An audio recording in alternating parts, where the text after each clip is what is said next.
pessoal, continuando a prova Enem 2009, questão número 6. A prosperidade induzida pela emergência das máquinas de tear escondia uma acentuada perda de prestígio.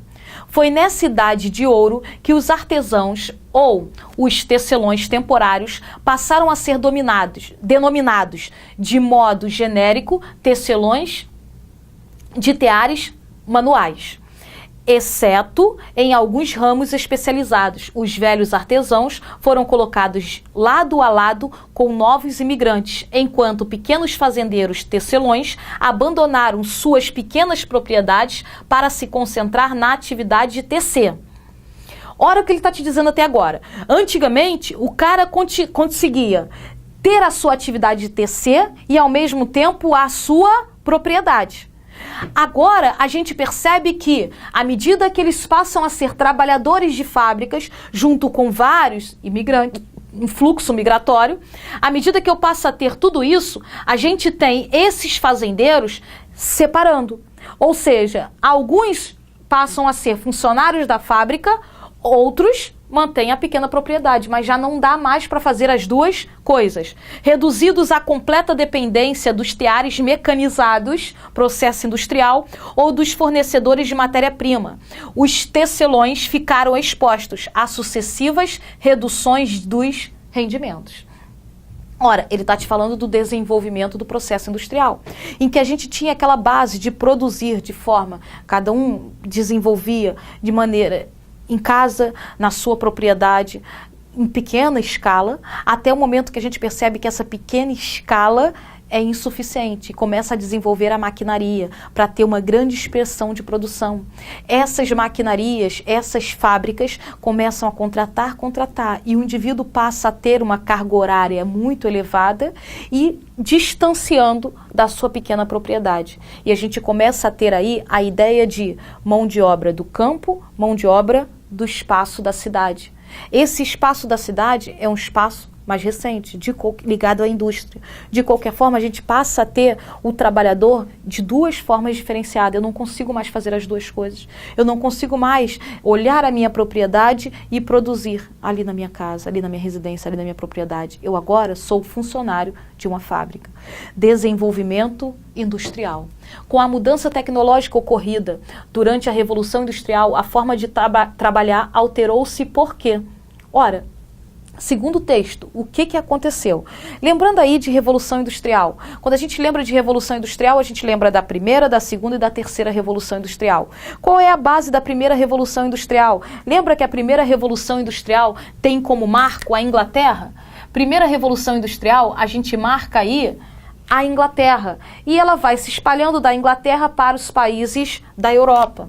Essa primeira revolução industrial ocorre na Inglaterra porque a Inglaterra possuía os fatores necessários, facilitadores desse processo industrial, como por exemplo, lembra que tinha tido o cercamento dos campos e por isso você tinha uma mão de obra disposta ao trabalho da cidade?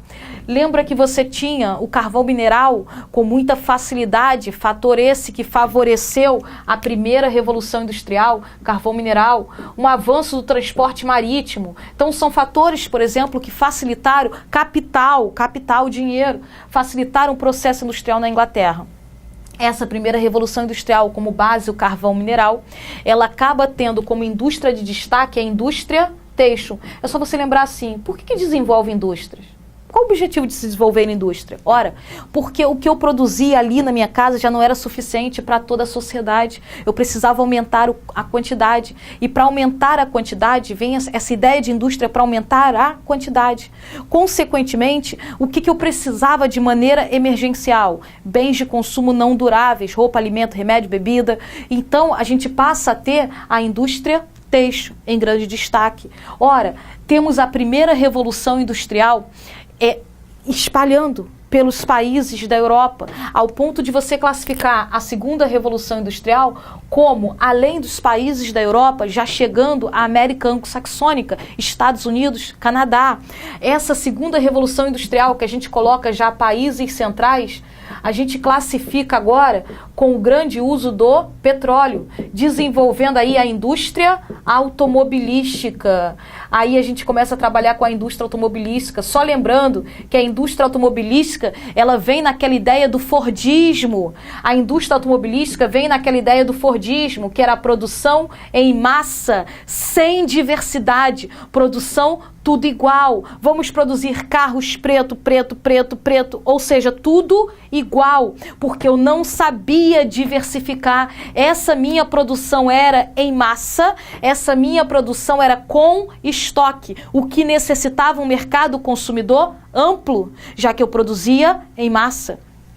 Lembra que esse Fordismo acabou, na prática, não incentivando esse consumo em massa e tivemos uma superprodução e um subconsumo, o que acabou facilitando com que ocorresse a crise de 29. Estados Unidos entra em crise em 1929 e a gente passa a incentivar o consumo para poder sair da crise. Então o Fordismo pregava a produção em massa, o consumo em massa, a produção sem variedade, a produção com estoque, a ideia da mão de obra especializada, uma esteira, cada um realizava uma etapa, uma tarefa, a ideia de Charlie Chaplin, a ideia de colocar um parafuso, essa era a ideia do Fordismo. E a terceira revolução industrial, ela já vem na década de 70, representando os países centrais com tecnologia de ponta, robótica, informática, biotecnologia, aeroespacial, desenvolvimento de tecnologia de ponta. E esse desenvolvimento de tecnologia de ponta incentiva também a produção de energias alternativas. Muito embora tenhamos maior uso a nível mundial do petróleo, busca-se energias alternativas que sejam menos poluentes que os combustíveis fósseis, que sejam energias que possam ser renováveis. Consequentemente, o nosso objetivo é que com a tecnologia possamos desenvolver cada vez mais, aprimorar cada vez mais energias alternativas. Então, a Revolução Industrial, a gente lembra em etapas, a gente lembra de um processo gradual, aos poucos, processo esse que ocorre nos países centrais. Então, voltando lá à nossa questão, segundo o texto, que na realidade ele não pede nada disso, ele quer que você interprete o texto. Segundo o texto, qual a alternativa aí mais ligada ao texto? Os artesãos no período anterior combinavam a tecelagem com o cultivo de subsistência.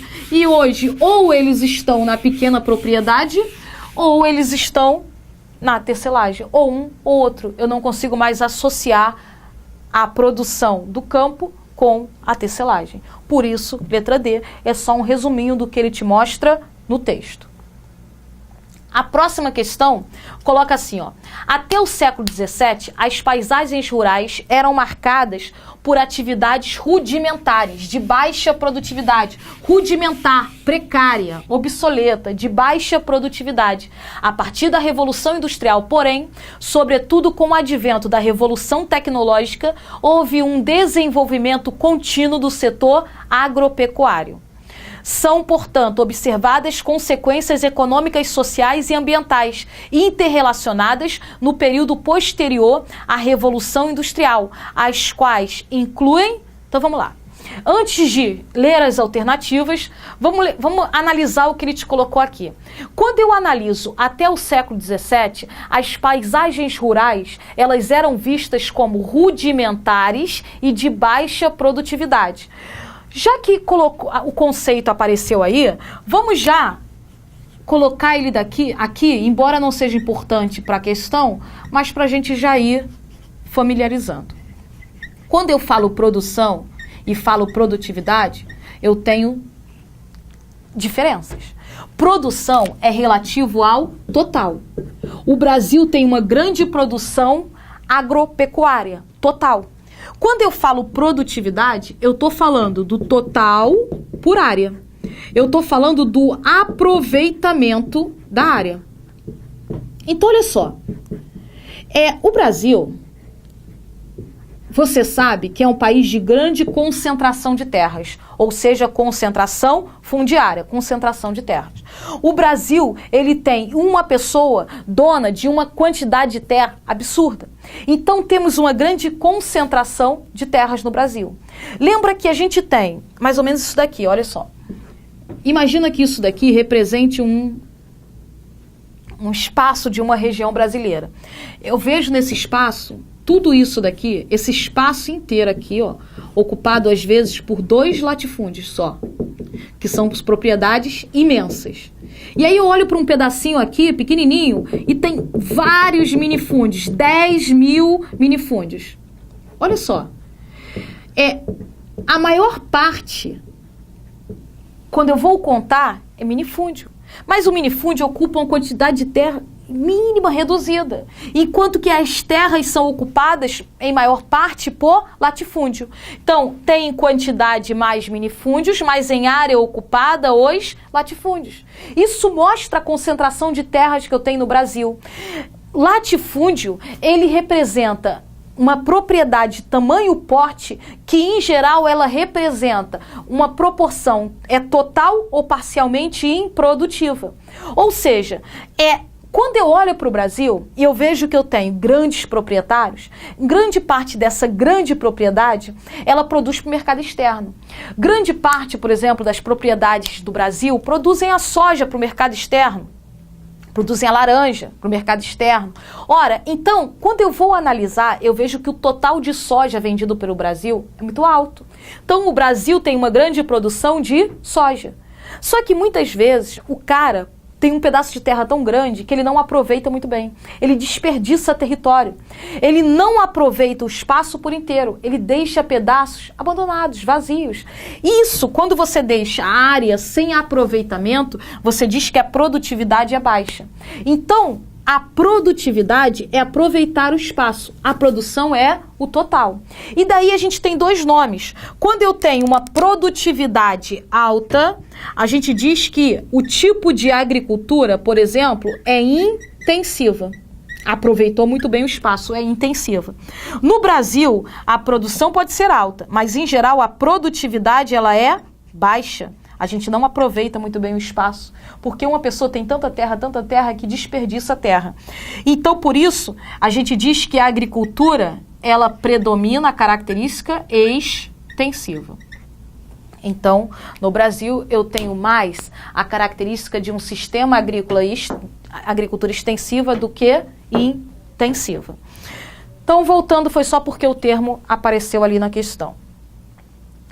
Tínhamos uma baixa produtividade, não aproveitava bem o espaço e ainda era precária, a ideia de enxada, de queimada para limpar o solo. Agora a gente usa muito isso, essa ideia de queimada, enxada, em propriedades de pequeno porte, mas as propriedades de maior porte usam a tecnologia, a mecanização na hora da produção, usam a tecnologia, a revolução tecnológica. E aí muitas vezes aproveita mais do que aproveitava antes pelo uso de tecnologia, o que não significa que aproveite de maneira expressiva. Ora, e aí ele te coloca o seguinte: analisando, são, portanto, observadas consequências econômicas, sociais e ambientais. Consequências de quê? Do grande avanço tecnológico. O grande avanço tecnológico, ele gera consequências. Quais são as consequências? Por exemplo, o desemprego no campo. O avanço tecnológico, ele pode fazer com que aumente a produção e aumente a produtividade, mas ele também acaba facilitando que você tenha um maior desemprego no campo. A tecnologia dispensa parte da mão de obra. O avanço tecnológico faz com que aqueles fazendeiros, aqueles proprietários que tenham capital, mecanizam, modernizam, capitalizam, desenvolvem. Aqueles que não possuem capital e não conseguem desenvolver na mesma escala, muitas vezes se endividam e acabam vendendo a propriedade e contribuindo para concentrar mais ainda as terras. Eu tenho uma pequena propriedade, você uma média. Você comprou um trator, conseguiu pagar o trator e ficar com o seu lucro. Eu comprei o trator para concorrer com você, porque você está produzindo muito mais do que eu usando o trator. Só que eu não consegui pagar o trator, me endividei. vendi minha propriedade, você comprou. E aí você vai concentrando as terras. Ora, essa ideia de capitalização do campo na década de 60 no Brasil foi gritante. A região sul, que era uma região de pequenas propriedades, começam a virar médias, começa a ter uma concentração de terras. E uma das consequências, quando acontece isso na década de 60, na região sul brasileira, é o deslocamento populacional. Alguns viram sem terra, outros vão para a área urbana e acaba gerando na área urbana uma grande saturação pelo baixo investimento em infraestrutura. E aí a gente diz que a área urbana sofreu hipertrofia, macrocefalia ou inchaço, pouca infraestrutura para o número populacional. Outros acabam saindo da região sul e indo para o Paraguai, que na época você tinha terras a um preço mais baixo, que a gente chama de brasiguaios. E outros acabam indo para a região centro-oeste, em busca de terras mais baratas, contribuindo para expandir a fronteira agrícola brasileira. Para a expansão da fronteira agrícola avança para a região centro-oeste, gera um deslocamento populacional. Então, como consequências, podemos colocar a erradicação da fome no mundo. Não houve e provavelmente não vai ter. Até porque lembra que uma grande parte dos países que você vê um índice de fome muito grande, tem uma grande produção agrícola. Só que eles produzem para o mercado externo. Qual é o nome daquele... Qual o nome daquele sistema que a gente trabalha assim? A produção é monocultora, visa o mercado externo em grandes propriedades ou latifúndio, que utilizou no início a mão de obra escrava, agricultura de plantation.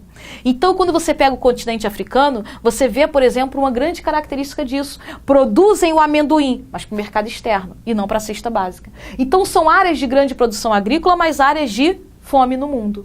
A agricultura estar em grande expressão não significa que a população não passe necessidade e fome, porque o Brasil é um país que produz muito, mas produz muito para o mercado externo. Tem muitos que não têm dinheiro para comprar, muitos não têm acesso à mercadoria, o salário não é um salário digno, condizente com o valor das mercadorias, da cesta básica, e vai. Então, não houve erradicação da fome no mundo e provavelmente a gente não vai visualizar isso. O aumento das áreas rurais e a diminuição das áreas urbanas. Olha aqui o conceito de produtividade.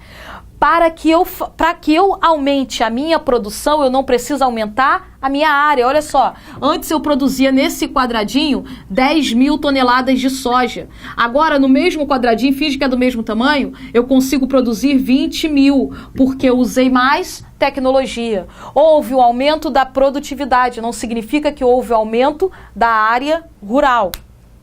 Mas lembra que, na realidade, o que a gente está tendo é uma expansão muito do espaço urbano. Muito embora a gente tenha o aumento da produção agrícola por regiões brasileiras. A gente tem isso também. Lembra que a região centro-oeste foi uma região que teve uma ocupação maior na década de 60. Quando você tem a modernização do sul levando à ocupação da região centro-oeste, o complexo amazônico vem sendo a área de fronteira agrícola recente. É uma área que vem recebendo um desenvolvimento agrícola. Ora, o que contribui também para a degradação da floresta amazônica. A maior demanda por recursos naturais, entre os quais os recursos energéticos. E o que tem a ver o recurso energético? Ora, o que tem a ver é que quanto mais eu uso tecnologia no campo, mais eu estou produzindo para a cesta básica ou estou produzindo para o mercado externo? Para o mercado externo.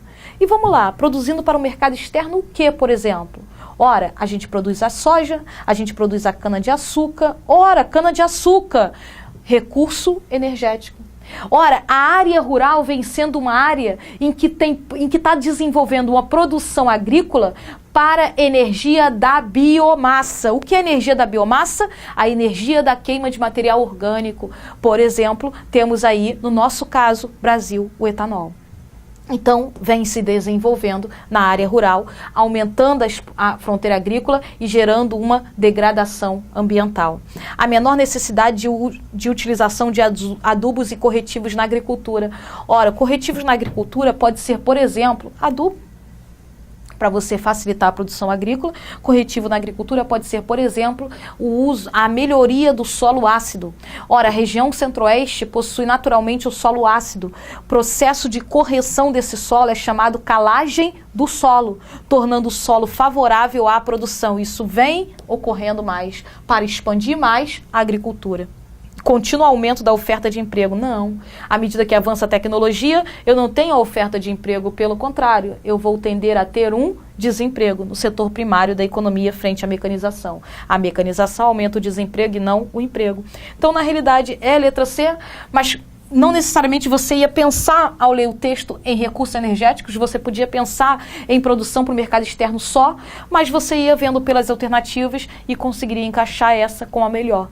Essa alternativa mostra o que está acontecendo, por exemplo, no campo brasileiro. Há uma expansão da produção de cana-de-açúcar, há uma expansão da produção de eucalipto, há uma expansão da produção voltada para a energia da biomassa, facilitar a produção de recursos energéticos. Por isso, letra C. Até a próxima, pessoal. Bom estudo.